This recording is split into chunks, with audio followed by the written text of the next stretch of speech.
প্রিয় দর্শক, আশা করি আল্লাহর রহমত আপনারা ভালো আছেন। আমিও ভালো আছি। আমি নতুন আর একটা ভিডিও নিয়েছিলাম আপনাদের মাঝে কিছু তথ্য দেওয়ার জন্য। আর আমার ভিডিওটা ফার্স্ট দেখবেন, তাহলে কিছু তথ্য পাবেন। দেখেন, লতি কচু বাড়ির এক যারা চাষ করতে চান বাংলাদেশে, যারা নতুন উদ্যোক্তা আর যারা পুরান কইরা সফলতা পান নাই, তারা আমার কাছ থেকে এই জাত নিয়ে আপনি সফলতা পাইতে পারেন ইনশাআল্লাহ। কারণ আপনি লতি কচু বাড়ির এক বাংলাদেশের সর্বোচ্চ ভালো মানের একটি জাত। আর এই জাতটি সচরাচর সবার কাছে নাই। অনেকে বাড়ির লতিরাজ এক জাত কইয়ে বেছে, কিন্তু অরিজিনাল ভাবে এক কিনা দুই কিনা সেটা চাষ করার পরে বোঝা যায় যে এটা আসলে অরিজিনাল এক। তো বাড়ির লতিরাজ এক আসলে তিলা আছে কপালে, আমরা বলি যে কালো তিলা দেখে আপনারা বাড়ির লতিরাজ এক সংগ্রহ করবেন। আসলে না, আমি কিছু দেখলাম বাস্তবে জমিনে আইসা যে লতিরাজ বাড়ির এক শুধু তিলা একের যে আছে তা না, আরো কিছু জাতের আছে তিলা। তো আমি সবসময় একটি কথা বলবো, যারা কৃষক বাংলাদেশে এই কচু চাষ করতে চান, লতিরাজ বাড়ির এক যদি চাষ করার আগ্রহী তো ইচ্ছুক, তারা সরাসরি যদি খেতে আসেন তাহলে বাস্তবে দেখতে পারবেন। আর সরাসরি যদি খেতে না আসেন তাহলে কখনোই আপনি জাত চিনা নিতে পারবেন না। যদি যে ব্যক্তি দেয় সে ব্যক্তি যদি দিতে মনে করে যে আমি ভালো জাতটা দেব, সেই ব্যক্তি দিতে পারে। আর ছাড়া আপনার ভালো জাত চিনা আপনি নিতে পারবেন না কখনোই।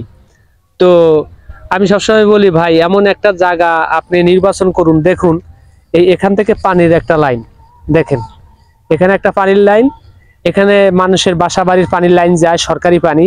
আপনি ইচ্ছা করলে আপনি এই আপনার নালা আছে, দেখেন এই যে একটা নালা আছে, এই নালার থেকে আপনি ইচ্ছা করলে পানি আপনি খেতে দিতে পারবেন।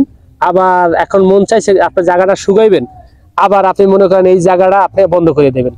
তাহলে আপনার একটা জায়গা পারফেক্ট, এমন একটা জায়গা নির্বাচন করুন যাতে আপনি সবসময় সচরাচর ভালো ভাবে আপনি পানি দিতে পারেন।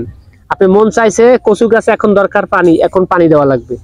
আপনার এখন পানি দরকার নাই, ওরে শুকাই দিতে হবে। তা সবসময় যে পানি রাখতে হবে খেতে তাও না। আপনারা যদি দেখেন এই খেতে কিন্তু এখনো পানি আছে। দেখেন গাছগুলা, দেখেন দেখাও তো গাছগুলো, এই যে গাছ শুধু সেদিকে দেখাও।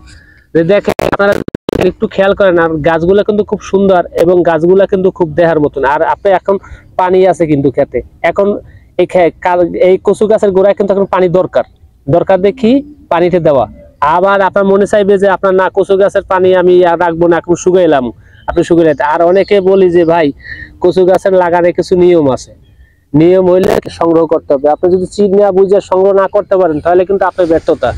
আর মাঝে মধ্যে দেখা যাইতেছে ভাই ওই 5 পয়সার লাগে 10 পয়সার লাগে আপনারা সারা নেন না, ঠিক আছে, যেখানে হস্তা পান সেই নিয়ে দৌড়ান। আসলে কি লসের ভাগিদার আপনি হইবেন। কারণ কি জানেন, ভালো মানের ভালো জাতের ভালো মানের ভালো রেট, তাহলে ভাই রেটটা একটু বেশি আর ভালো ফসল পাইবেন, ঠিক আছে।